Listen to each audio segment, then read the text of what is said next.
saber se é verdade ou mentira o que nós pregamos, se você vir aqui e obedecer. Por isso eu sempre digo que se você vir e obedecer e a sua vida não mudar, eu como a Bíblia, eu rasgo a Bíblia e vou servir o diabo, é isso mesmo. Porque a minha inteligência se recusa a aceitar, crer numa palavra que fica só no papel.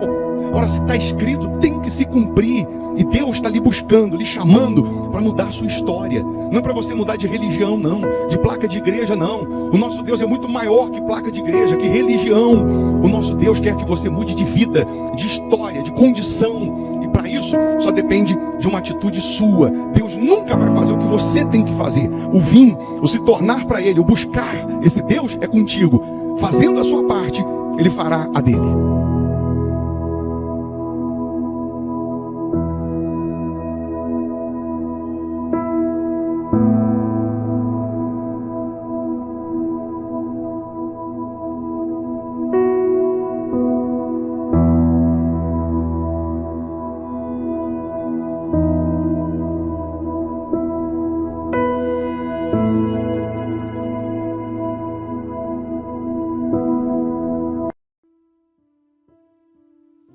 Muito bom dia, que Deus ilumine a sua casa, que Deus faça resplandecer a luz do rosto dele na sua vida, te tirando de todas as trevas, porque quando a luz de Deus chega, as trevas são dissipadas, o mal vai embora.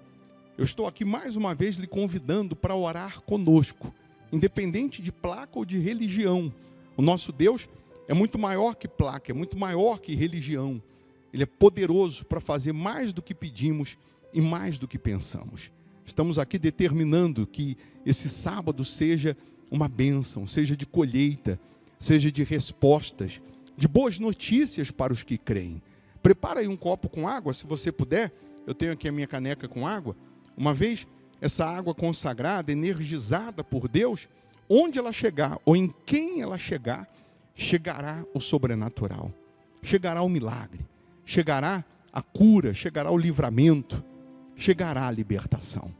Nós estamos aqui todos os dias, iniciando o dia, sempre na presença de Deus, priorizando Deus, apresentando a Ele as nossas primeiras palavras, os nossos primeiros pensamentos. Você que quiser, você que pode, coloca aí o seu nome para oração, o nome de um familiar, escreva aqui qual área da sua vida você precisa de socorro, você precisa da intervenção divina, bem como também se inscrever no canal, porque só de estar inscrito, você já recebe uma cobertura de orações. Nós oramos todos os dias também pelos inscritos no canal. E você inscrito, você é sempre notificado toda vez que um vídeo novo é lançado aqui no canal. Esse canal aqui do YouTube é para te alimentar através da fé, palavras, ensinamentos, que vão te fortalecer. Você sabe que quanto mais forte, espiritualmente nós estamos, mais a gente ganha imunidade contra o mal. Caia 1000 ao nosso lado, 10.000 à nossa direita, não somos atingidos, porque Deus nos guarda, nos blinda. Mas quando você está fraco espiritualmente, qualquer ventinho te gripa, te derruba, qualquer probleminha te abate. E quando você está forte na palavra, você passa como um trator por cima dos problemas.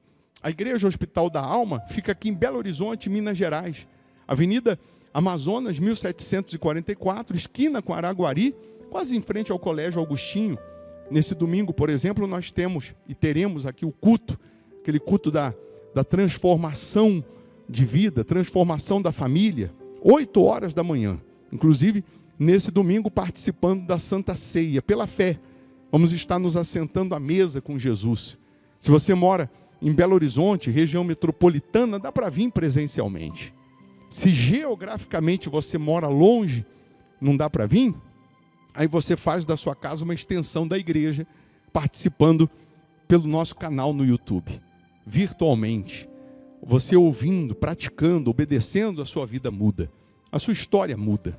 Então, já se programe para nesse domingo começar uma vida nova, renovar os seus votos, a sua aliança com Deus, buscar aquele que está vivo e que é poderoso para transformar a sua vida, tal como transformou água em vinho.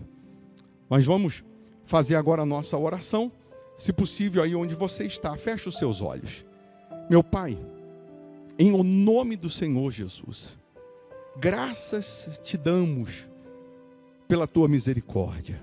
Não fosse essa misericórdia há muito, nós já teríamos naufragado. Porém, graças te damos. E aqui pedimos, meu Deus, que o Senhor tome a frente na nossa vida. Venha nos guardar, nos proteger, nos blindar de todas as forças do mal. Eu sei, meu Pai, que existem pessoas aflitas, existem pessoas agora angustiadas, desesperançadas, com tantos problemas que se a gente fosse aqui citar todos os problemas, nos faltaria tempo. Mas o Senhor é o Deus que cura o doente, que liberta o cativo, que salva o perdido. O Senhor pode agora enxugar as lágrimas dessas pessoas. Um toque do teu poder muda toda e qualquer situação. Então, meu Pai, toca nessas pessoas. Toca agora, de maneira, meu Deus, que aconteça o livramento, que aconteça a libertação, que aconteça a transformação. Ó poderoso de Israel, ilumina essas pessoas, meu Pai, de tal maneira que onde houver trevas, que as trevas sejam dissipadas. Remova da vida dessas pessoas todo complexo, trauma, depressão, opressão. Ó poderoso de Israel, faça outra vez acontecer a diferença entre quem te serve e quem não te serve, entre quem obedece e quem não obedece a tua palavra. E se essa pessoa não estava obedecendo, não estava te servindo, te buscando, que ela tenha ânimo, forças para começar uma nova etapa contigo, uma nova vida com o Senhor. Abençoa esse sábado, meu Pai, que seja de colheita, que seja de sinais, prodígios e maravilhas. Que esse sábado seja uma bênção na vida dessas pessoas. Que esse sábado seja de respostas, meu Pai. Nós estamos profetizando que esse mês de dezembro será o mês da colheita. O que essa pessoa não colheu o ano inteiro, ela vai colher nesse mês. O que ela não colheu a vida inteira, ela vai colher nesse mês para a tua glória. Então faça outra vez que milagres extraordinários aconteçam. A água que ela preparou, que seja consagrada, e ao beber dessa água, que ela receba saúde física, saúde espiritual. Abençoa todos que deixaram os nomes, o pedido aqui para a oração. Os inscritos no canal que sejam protegidos, abençoados pelo Senhor, fortalecidos. Oh, meu Pai, abençoa esse domingo, a Santa Ceia. Abençoa esse país que no legislativo, no executivo, no judiciário venha predominar a tua justiça, a tua misericórdia. Livra-nos dos males físicos e espirituais, pois nós entregamos tudo nas tuas mãos. E você aí onde você está, respire fundo, receba paz. Pela fé você respira o poder, o Espírito de Deus. E você que crê, diga: eu estou abençoado em nome de Jesus. Amém. Amém? Beba dessa água crendo no poder de Deus.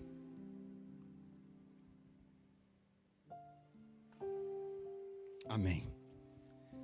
Que esse sábado seja uma bênção. Eu vou deixar uma sugestão de palavra, de pregação para você. Se você puder ficar um pouco mais, ouça, que você será fortalecido. Bom dia, bom sábado. Amém? Abra sua Bíblia no livro de Deuteronômio 25, versículo 17 ao 19, a gente vai meditar. Ou pelo menos vai ser o nosso ponto de partida, né? Eu queria que, pelo menos nos cultos, aos domingos, se você tiver um caderninho para ir anotando, é bom, para você depois não esquecer. E depois chegar em casa, quando você tiver um tempinho, vai lá e você vai recapitular aquilo que você ouviu. Porque no mesmo culto, Deus ele fala em diversas áreas da sua vida, de diversas maneiras. E se a gente não estiver atento àquela palavra que era para produzir tal milagre, ela passa despercebida e você deixa de receber o milagre. Eu costumo dizer que o milagre acontece na hora da palavra, na hora da pregação. Não é na hora da oração. Porque na hora da palavra, da pregação, que você decide obedecer, que você decide abandonar o pecado, abandonar o que é ilícito. É na hora da palavra, na hora da pregação, que você toma decisões de assumir Jesus. Você toma decisões de se afastar de algumas coisas, se aproximar de outras, que você toma decisões para obedecer aquilo que você está ouvindo, e nessa tomada de decisão, o mal é vencido, o diabo é vencido. Não é simplesmente a oração. Tem pessoas que ela fica a reunião inteira, o culto inteiro dispersa, o culto inteiro ela fica com a cabeça no mundo da lua.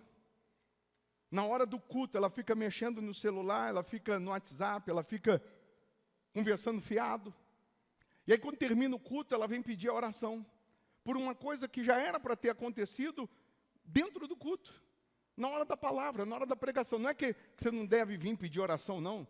Só para você entender que tem coisas que Deus já está te dando no momento da palavra, e que se você não estiver atento, você pensa que no final do culto, quando eu receber a oração, eu recebo o milagre. Mas o milagre já tinha sido liberado para você na hora da palavra.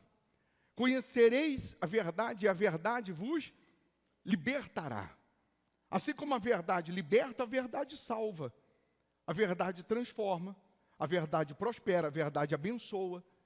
A verdade transforma a sua vida, tal como Jesus transformou água em vinho. O poder de Deus, quando entra na vida de uma pessoa, ele revoluciona, ele transforma. E aqui, no livro de Deuteronômio 25, versículo 17, pelo menos na versão atualizada, diz: Amaleque será destruído. O título. Quem eram os amalequitas? Quem eram os amalequitas? Os inimigos do povo de Deus. Tá bom. Mas eu vou abrir um pouquinho o leque para você compreender, para você entender.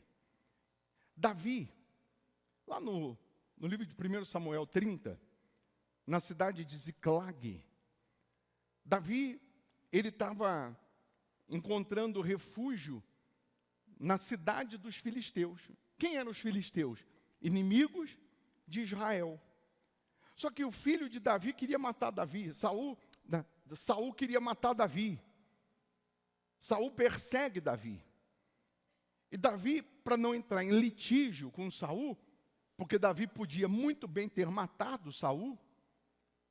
Teve uma vez que Davi foi lá na cama de Saul. Davi passou pelos soldados de Saul, pelo exército de Saul, todo mundo dormindo. Saul estava dormindo. Davi pegou a espada de Saul, subiu o morro e acordou todo mundo.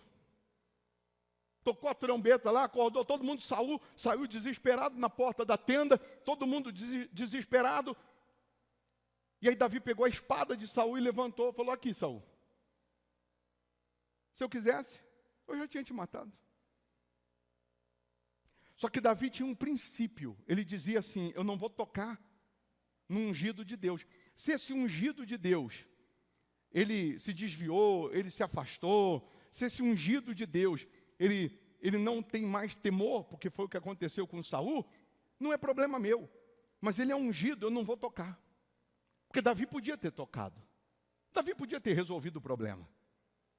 Davi estava mostrando o seguinte, está vendo? Toda a sua guarda, todos os seus soldados, todo esse amparo que você tem aí, não impediu de eu chegar na tua cama e tomar a tua espada e levar embora. Eu podia ter te matado, ninguém nem ia saber.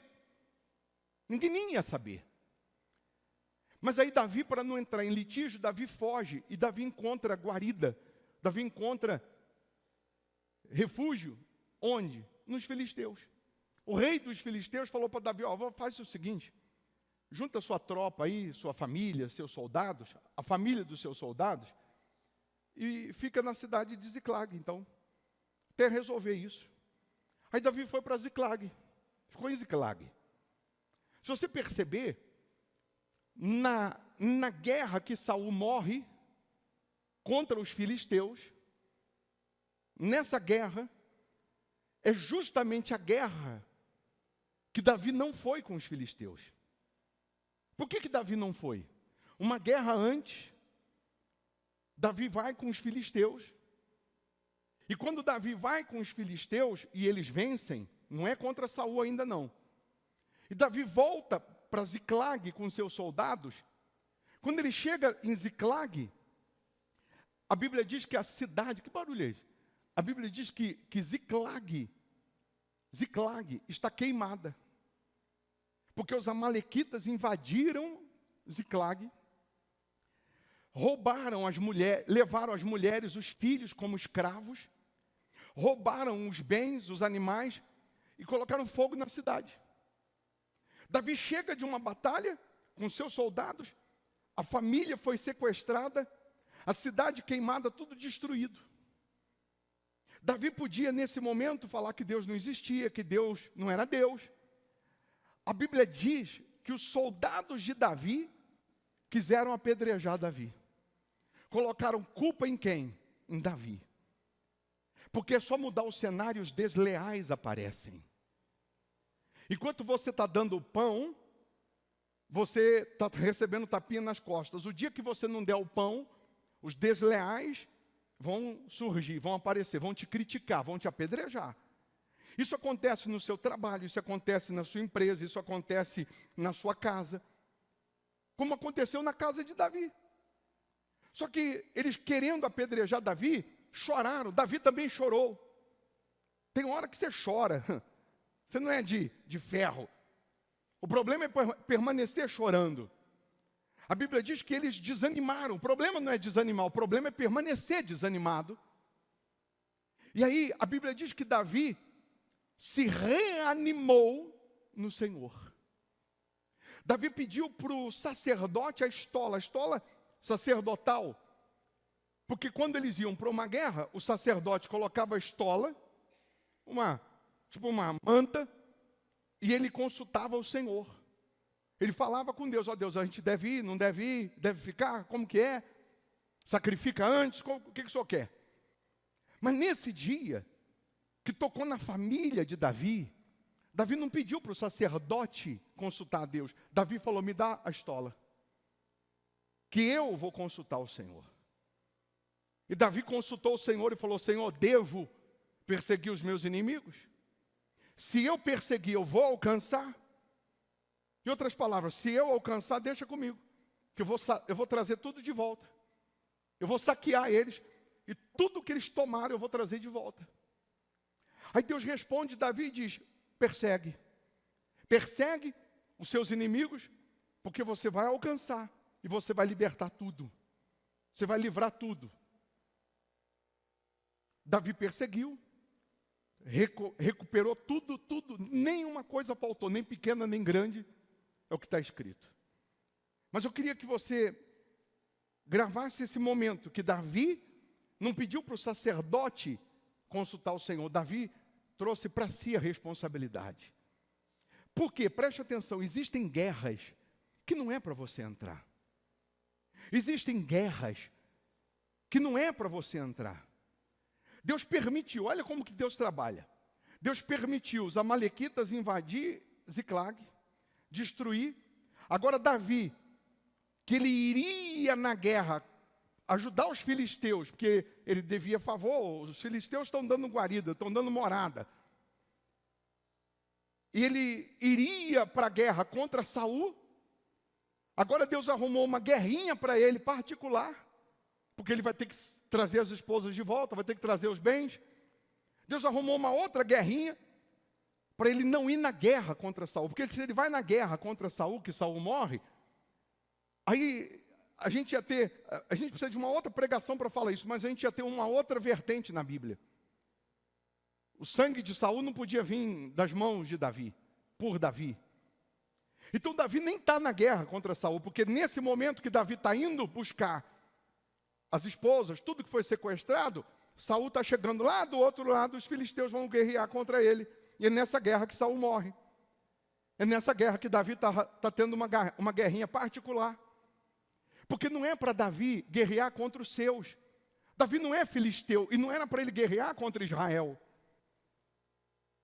E aí eu queria que você entendesse que tratando-se de guerra, de luta com a sua família, com o seu familiar, não é para você ficar pedindo para o sacerdote, para o pastor, ora aí pastor. Não, você tem que tomar a estola, você tem que trazer a responsabilidade para si, você tem que guerrear. A guerra contra o diabo agindo no seu filho, no seu marido, no seu casamento, na sua família, na sua saúde, é você que tem que trazer a responsabilidade para si e falar, eu vou mudar isso. Eu vou mudar isso. Esse vício vai sair do meu filho, vai sair do meu marido, essa miséria vai sair da minha casa, essa situação vai sair. Esse problema vai ser solucionado. Eu vou trazer a responsabilidade para si. Davi trouxe para si. Davi disse, me dá a estola. Eu vou consultar a Deus. Eu devo ir? Deve. Eu vou libertar? Vai. Então é você que tem que falar, peraí, eu não aceito o diabo deitar e rolar, fazer festa na minha casa. Tanto é que quando Davi chegou no alto, que olhava para o vale onde estavam os inimigos, os amalequitas, a Bíblia diz que os amalequitas estavam fazendo festa. Eles estavam festejando, o pandeiro estava apanhando com tudo que eles roubaram de Davi. Davi foi e acabou com a festa dos amalequitas, dos inimigos. O diabo está fazendo uma festa, está festejando com a sua doença. O diabo está sambando, festejando com o seu choro, com a sua tristeza, com a sua amargura.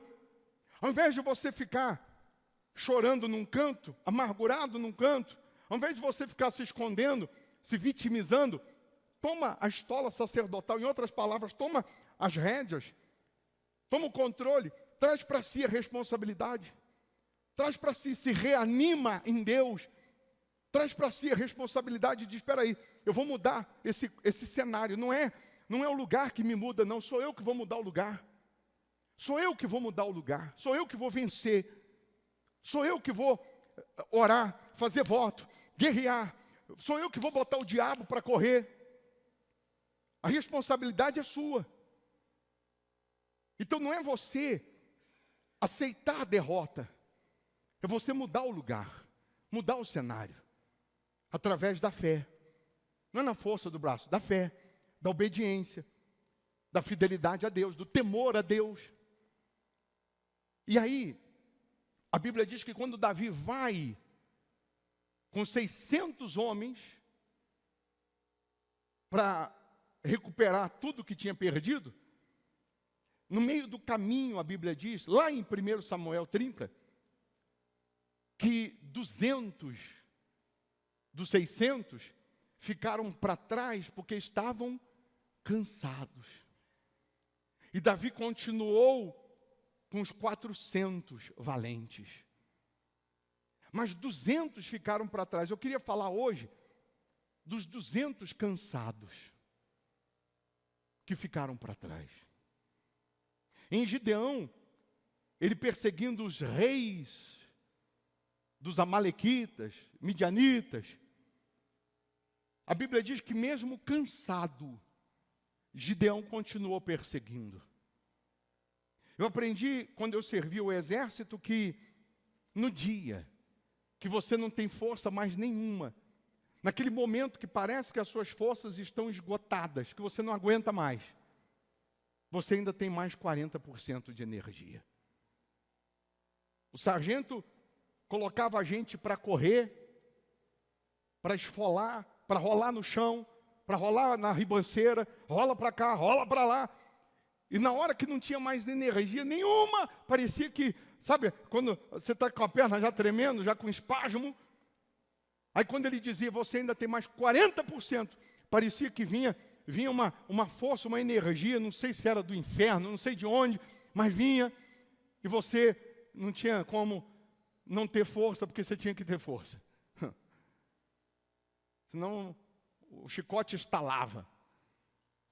Então, conosco espiritualmente é a mesma coisa. O dia que você achar, a hora que você achar que está tudo perdido, que não tem mais força, você tem mais 40%. Deus dá força ao cansado, está escrito. Só que eu queria que você gravasse uma frase, seria bom separar esse trecho. Homens cansados negociam princípios, valores. Homens cansados negociam princípios, valores. Homens cansados trocam a bênção, o sobrenatural, por prato de lentilha, para atender uma necessidade momentânea, e abandonam aquilo que seria eterno. O diabo, sabendo disso, sabendo que você vai continuar fiel a Deus, temendo a Deus, honrando a Deus, o diabo vai tentar te cansar. O diabo vai tentar criar meios, situações, para que você não realize o seu sonho, não alcance o que você quer, não alcance o que você deseja, para que você tenha as suas forças esgotadas, como se as suas forças fossem sugadas. E aí você, quando se cansa, espiritualmente falando, você negocia princípios. Você deixa de ser fiel a Deus, você deixa de honrar a Deus, você deixa de ouvir a Deus para ouvir os outros.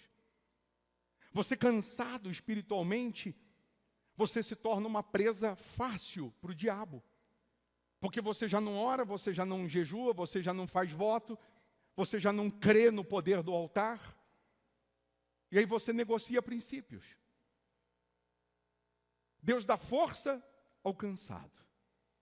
Davi continua a perseguição com os 400 valentes, que mesmo cansados também, eles também estavam cansados. Não é que eles tinham mais disposição do que os outros 200, eles estavam cansados.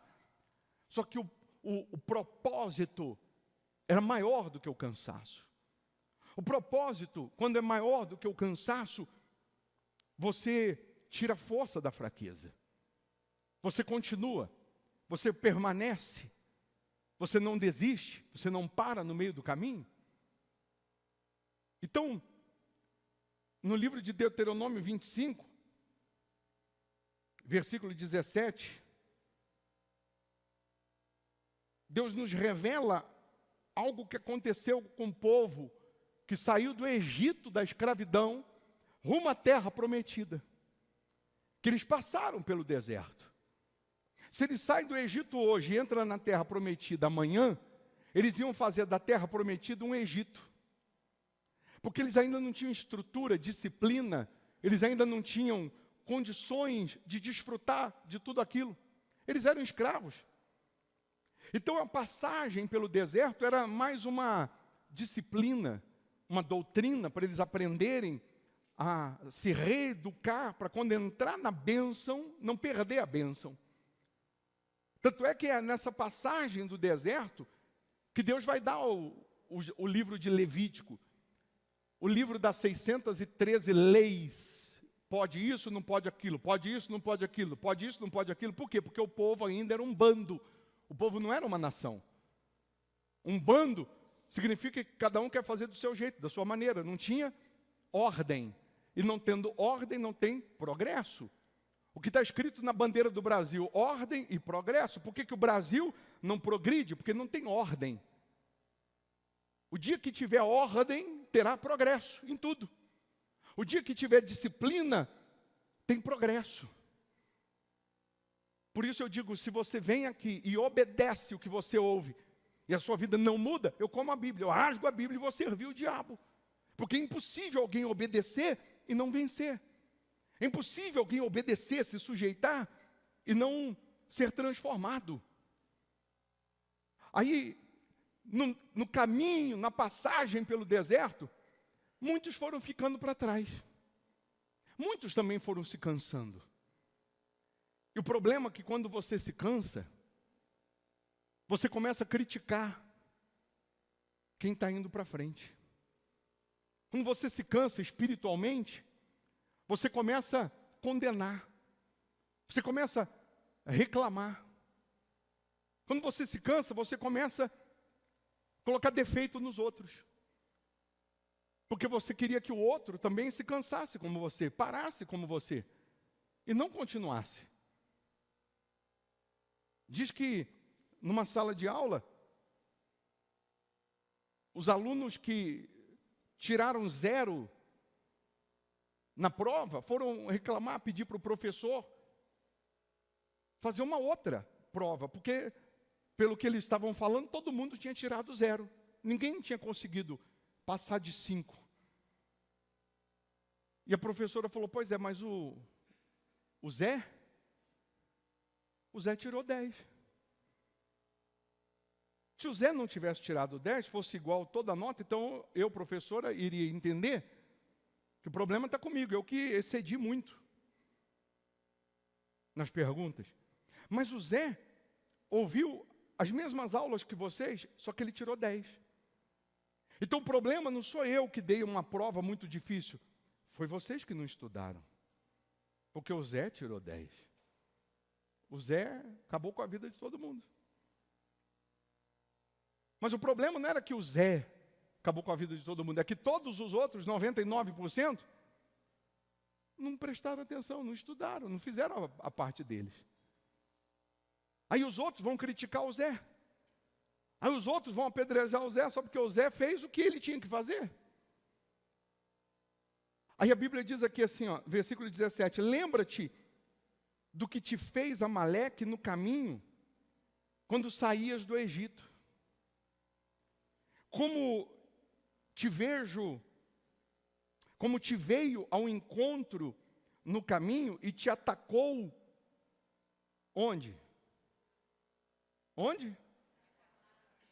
Na retaguarda, todos os desfalecidos. Vê se é na versão fiel que diz, nesse versículo, cansados. Todos os desfalecidos que iam após ti. Como te saiu? Não, quando estavas, isso aqui é na fiel? Coloca o 17, então, por favor. Lembra-te do que te fez Amaleque no caminho quando saías do Egito. Aí vamos para o 18, desculpa. Quando te saiu ao encontro no caminho e feriu na tua retaguarda todos os fracos que iam atrás de ti. Numa outra versão, que eu não lembro agora, está dizendo cansados, que é a mesma coisa. Estando tu, aqui ó, estando tu, o quê? Cansado e afadigado. E não temeu a Deus. O problema é que eles ficaram para trás, cansados, e assim como eles cansaram fisicamente, o temor foi embora. Eles começaram, com certeza, a murmurar, a duvidar de Deus, a condenar os outros. Porque todo crente, toda pessoa cansada espiritualmente, que se afasta do rebanho, se ela não vigiar, ela está a 1 milímetro de perder o temor. O problema não foi você se cansar, o problema foi que você perdeu o temor. Porque tem gente também que se cansou, mas continuou sendo fiel, continuou fazendo voto, continuou crendo, e Deus dá força ao cansado. Aí Deus vai lá e reanima. Aqui, a Bíblia, historicamente, nós sabemos que os amalequitas eram os chacais do deserto. Aqueles que iam ficando para trás, eles iam roubando, eles iam matando, eles iam sequestrando os bens. Se você ficar para trás do rebanho e perder o temor, até o que é para dar certo vai acabar dando errado. Porque você vai acabar olhando para onde você não tinha que olhar, murmurando o que você não tinha que murmurar, reclamando do que você não tinha que reclamar. Você vai acabar duvidando do poder de Deus. Aí diz assim, quando pois o Senhor, aqui na versão atualizada mesmo, quando pois o Senhor teu Deus te houver dado sossego de todos os teus inimigos em redor, na terra que o Senhor teu Deus te dá por herança, para a possuíres, apagarás a memória de Amaleque de debaixo do céu. Não te esqueças.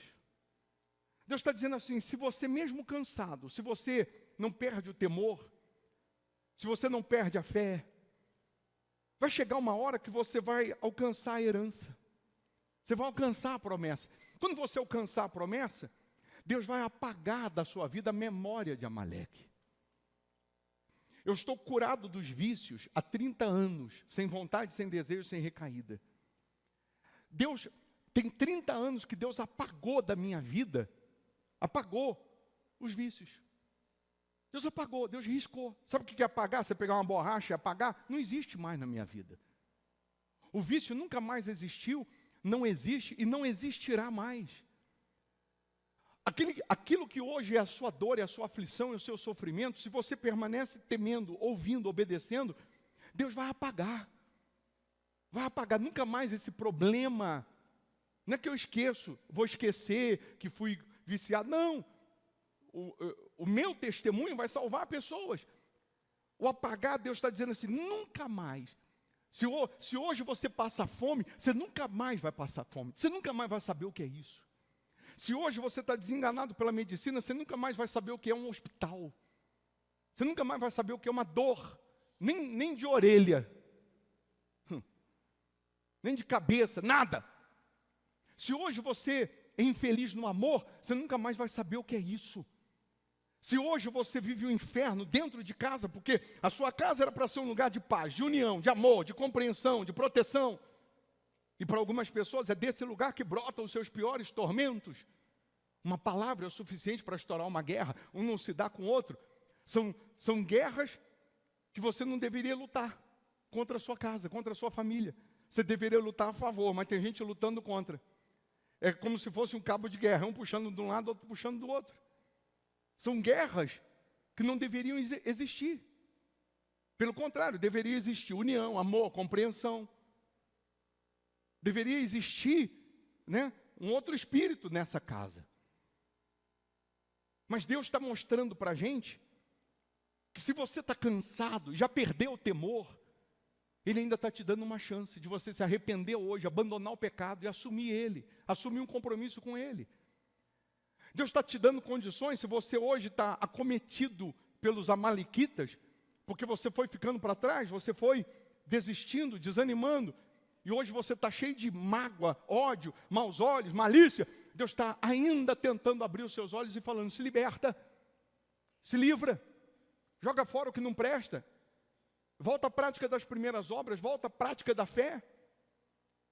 Deus está dizendo para mim, para você, que a colheita vai chegar, como chegou a terra prometida para os que permaneceram, para os que guardaram a fé, para os que temeram. É bem verdade que daquela multidão, só Josué e Calebe entraram na terra. E os demais foi a nova geração, os que nasceram no deserto, os de 20 anos para baixo. É bem verdade que da velha geração, dos que eram cascudos, vamos colocar assim, na fé, que era para ter entrado, só entrou Josué e Calebe. A Bíblia diz, visto que neles fora encontrado um espírito diferente. Eles não duvidaram. Eles não desanimaram. Quando eles viram os inimigos, eles disseram, se Deus se agradar de nós, nós vamos entrar na terra. Um detalhe que Deus falou para Moisés assim, avisa o povo aí, para tomar posse. Quando eles chegaram próximo da terra, Deus falou para Moisés assim, lá em Números, Deus falou para Moisés assim, vai lá e toma posse da terra. A terra é tua. Moisés, olha o que Moisés vai fazer. Olha o que é um líder não ser guiado por Deus, ou não ouvir a Deus. Olha a miséria que acontece. Deus chega para Moisés e diz, chega lá e toma posse da terra. Aí Moisés chega e diz assim, separa 12 representantes de cada tribo, e Moisés fala assim, vamos ser mais cauteloso, porque a gente não sabe o que tem lá. Vá lá vocês, 12, e espia a terra. dá uma sondada, verifica se está tudo liberado, se não está, se pode entrar todo mundo tranquilo, se tem inimigo, se não tem. Deus não mandou espiar a terra. Quem mandou foi Moisés. Quem mandou foi Moisés. Por isso você tem que tomar cuidado com quem te aconselha. Cuidado com quem você pede conselho. Você pede conselho a uma pessoa que não tem nada de Deus, porque nesse caso Moisés era a boca de Deus, mas mesmo assim, o conselho foi errado. E aí quando eles foram lá espiar a terra, 10 dos 12 desesperaram o povo. Disseram assim, ó, a terra realmente é boa, só que lá é impossível de entrar, porque estão os Enaquins, os Anaquins, os gigantes, os inimigos estão lá, e o povo desesperou e achou que não ia entrar. Espera aí, o mesmo povo que viu o mar abrir, o mesmo povo que viu pragas caírem lá na cabeça de Faraó, agora está duvidando que vai entrar na terra, já estando do lado dela. Só Josué e Caleb, dos 12, porque Josué e Caleb estavam no meio dos 12, disseram, se Deus se agradar de nós vamos entrar na terra. Nós vamos vencer os inimigos como se eles fossem um pedaço de pão. Vamos devorar eles como se fosse um pão, que você não faz força para devorar. Mas mesmo assim o povo se desesperou. Aí começa a saga. O povo que desespera é o povo que vai ficar perdido agora, 40 anos rodando e nunca chega a lugar nenhum, e morre no deserto. Morre. Mas Josué e Caleb, que creram, que tinham um espírito diferente, eles entraram na terra. Josué e Caleb disseram assim, eu tinha 40 anos, quando Deus prometeu a terra. Caleb falou, eu tinha 40 anos, hoje eu tenho 85. E a minha força ainda é a mesma, tanto para ir quanto para voltar, tanto para tomar posse, como para não tomar, é a mesma de quando eu tinha 40 anos. Ele está dizendo assim, eu não me cansei, eu não duvidei. E ele vai tomar posse. Deus está falando comigo e com você, que esse mês de dezembro vai acontecer a colheita, tal como ele fez Isaac colher no mesmo ano e ficar riquíssimo, numa terra que nem era dele. Deus não se limita a prazo, a dia, a ano, a feriado. Deus é Deus. Eu posso colher ainda esse ano que eu não colhi o ano inteiro. Eu posso receber ainda esse ano que eu não recebi o ano inteiro. Mas para isso acontecer, eu tenho que perguntar para Deus assim, Deus, qual é a minha semente?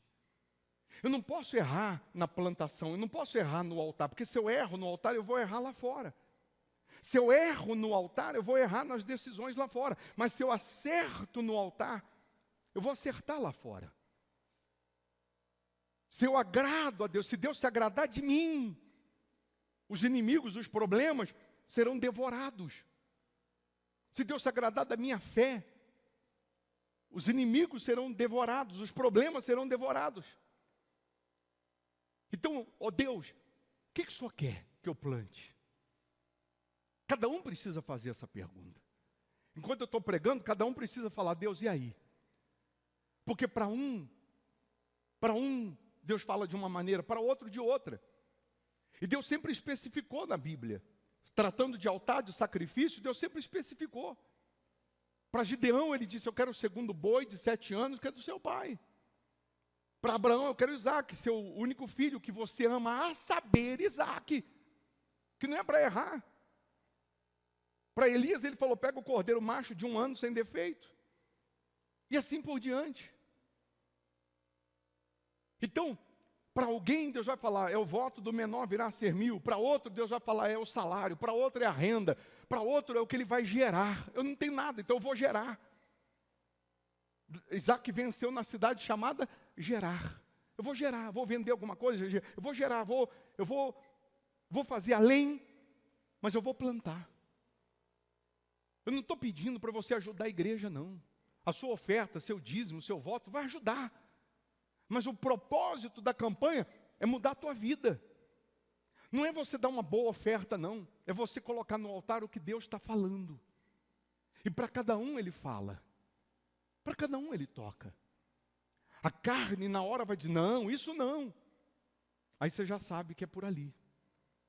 Porque o diabo sabe que se você acerta no altar, a colheita vai chegar. Como Deus vai mudar a minha vida, bispo? Como que Ele vai prosperar? Como que Ele vai abençoar? Como é com Ele? Ele é Deus. Eu tenho que me preocupar o que eu tenho que fazer. Ô bispo, eu acho que isso aí é para roubar meu dinheiro, é para me enganar. Então eu não estou pregando para você. Estou pregando para quem crê. Milagre não é para quem quer, é para quem crê. Assim como nós estamos falando que vai acontecer a colheita, essa colheita também abrange tudo, o espiritual. Porque se na hora de vir para o altar, obedecer, eu me canso, eu desanimo, eu me apego a dinheiro que é papel, como eu posso crer no espiritual? Cada um precisa se autoavaliar. Cada um precisa verificar se você não está já tomando burdoada dos amalequitas. Você ficou para trás. E os amalequitas estão enchendo a tua cabeça. Dizendo, não foi até agora, não é agora que vai. Não venceu até agora, não é agora que vence. Não mudou até agora, não é agora que muda. E aí você está deixando de crer na herança. No domingo que vem, você que vai gerar, vai juntar, vai preparar, você vai trazer o seu voto no domingo. Ô bispo, e se eu lutar até o último minuto e no domingo eu não conseguir? Você consegue no outro. Mas você não vai ficar para trás. Ô bispo, eu já tenho aquilo que Deus está me pedindo, aquilo que vai ser a minha semente, aquilo que vai ser a minha oferta de sacrifício. Eu já posso entregar? Pode. Eu já posso fazer? Deve. Vou transferir para a conta da igreja, vou amanhã aqui é feriado, mas nos outros lugares não. Vou amanhã no banco, já vou fazer meu voto. Vai só, age e ser forte. A colheita vai chegar. Se já não chegou, vai chegar. Cabe cada um a compreender o que Deus está fazendo ou falando com você. O diabo trabalha nos extremos. Você vê que tudo que é extremo é pecado. Tudo. Comer é pecado? Comer é pecado? Mas glutonaria é. É o extremo. Ser extremista. Por isso que a Bíblia, o tempo inteiro, de A a Z, de Gênesis a Apocalipse, nos ensina a ter uma fé racional. O homem que lê a Bíblia sem Deus, sem o Espírito de Deus, fica maluco.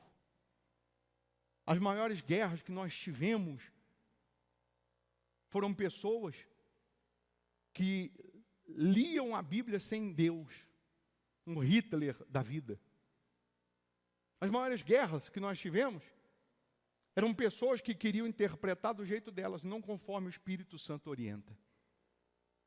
Uma pessoa que lê a Bíblia sem Deus, sem a direção de Deus, sem a orientação de Deus, ela começa a empregar regras na vida dos outros. Ela começa a colocar regras na vida dos outros.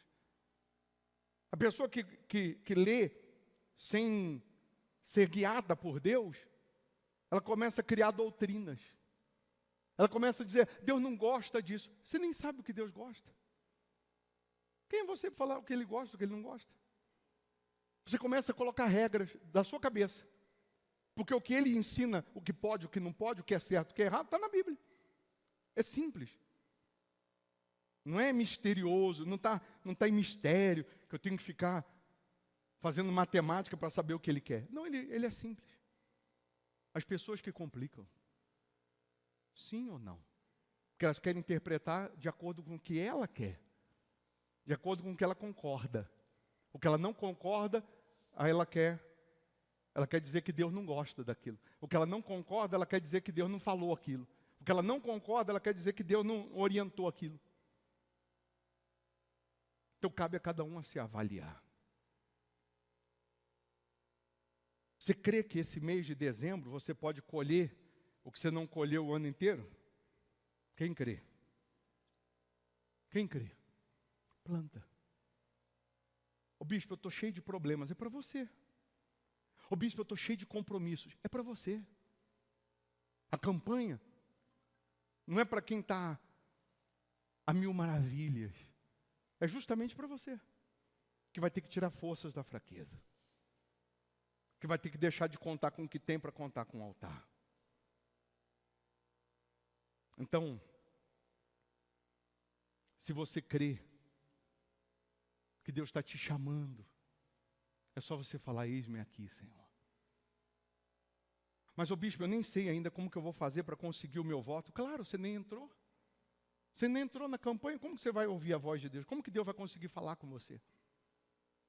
Entra.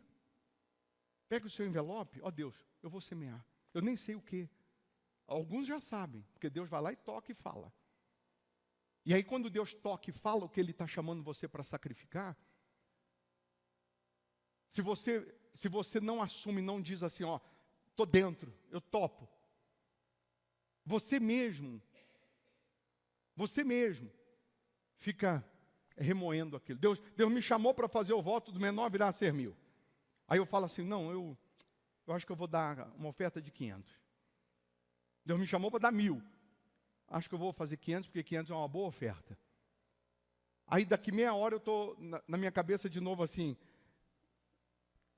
será que, não, eu vou fazer com 500, mas eu não tenho paz. Eu não sinto paz. Porque Deus me chamou para fazer o 1.000. Aí eu fico tentando negociar. Não, eu vou fazer 500, porque 500 é uma boa oferta. Eu não sinto paz. Toda hora, madrugada, Deus está me lembrando. Na hora que eu falo, quer saber? Não é por causa de 500 reais que eu vou perder a bênção, não. Eu vou fazer. Deus, não vou nem fazer 1.000, não. Eu vou fazer nem que for 1.100, nem que for 1.010, nem que seja 10 reais a mais do que o Senhor falou, mas eu vou fazer. Na hora que eu assumo isso, eu sinto paz. A paz é Deus avalizando, é Deus falando, está vendo? Sou eu que estou te chamando. Sou eu. Eu estou falando isso porque às vezes você está enfrentando um conflito com você mesmo. Você está brigando com você mesmo. Experimenta falar, Deus, eu vou fazer o que o Senhor está falando para eu fazer, para você ver se você não sente paz. É Deus falando, é isso aí. Você vai abrir mão disso, daquilo, só que aquilo que você vai plantar vai voltar multiplicado.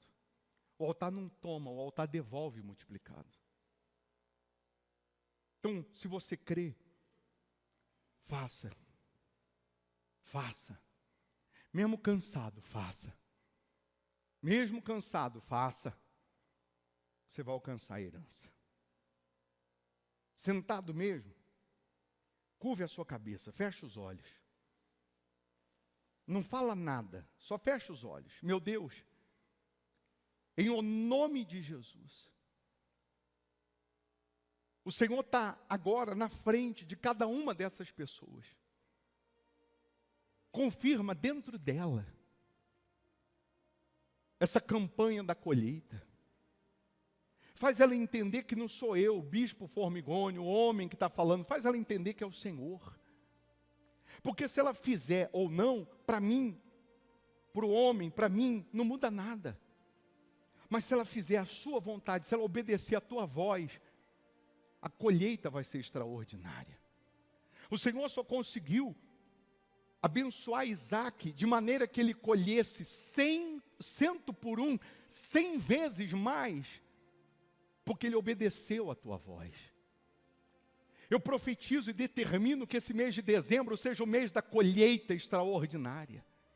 Que essa pessoa receba 100 vezes mais a renda, 100 vezes mais a venda, 100 vezes mais o salário, 100 vezes mais em saúde, em paz, 100 vezes mais em amor, 100 vezes mais em união na família, que ela receba 100 vezes mais.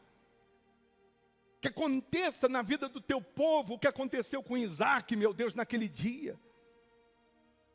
Meu Pai, em nome de Jesus, que essa pessoa compreenda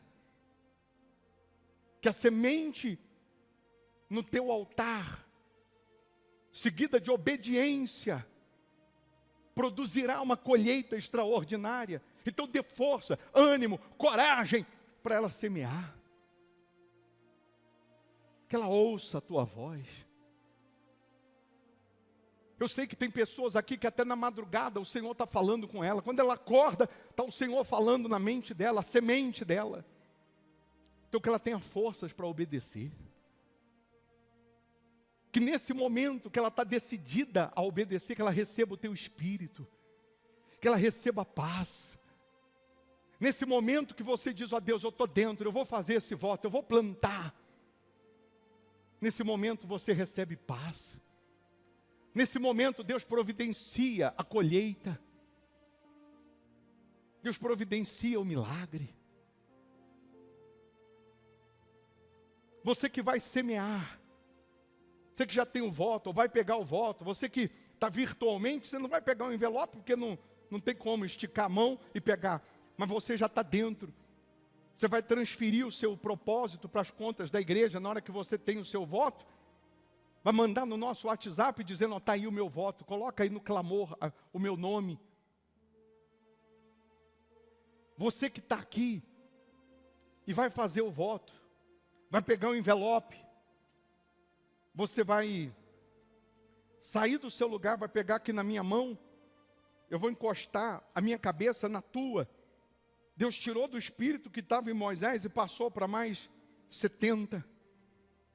Eu vou encostar a minha cabeça na tua e pela fé, o Espírito de Deus, sabedoria divina, vai entrar em você. Você que está virtualmente e vai fazer o voto, pela fé, vai aí próximo da sua tela, encosta a sua cabeça, como se você estivesse encostando na minha. Em nome de Jesus, o Espírito de Deus, o Espírito da colheita, penetra na sua mente, penetra na tua vida, o Espírito da sabedoria entra em você.